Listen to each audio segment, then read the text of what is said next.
Hi guys, welcome back to a new episode of Crazy Gamer. Today in this video, I'm gonna show you how you can download your Country Star application on iPhone.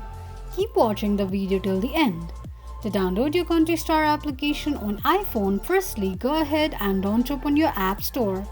On the search box at the top, type in Country Star and make a search. You're going to see the search results displayed on the screen.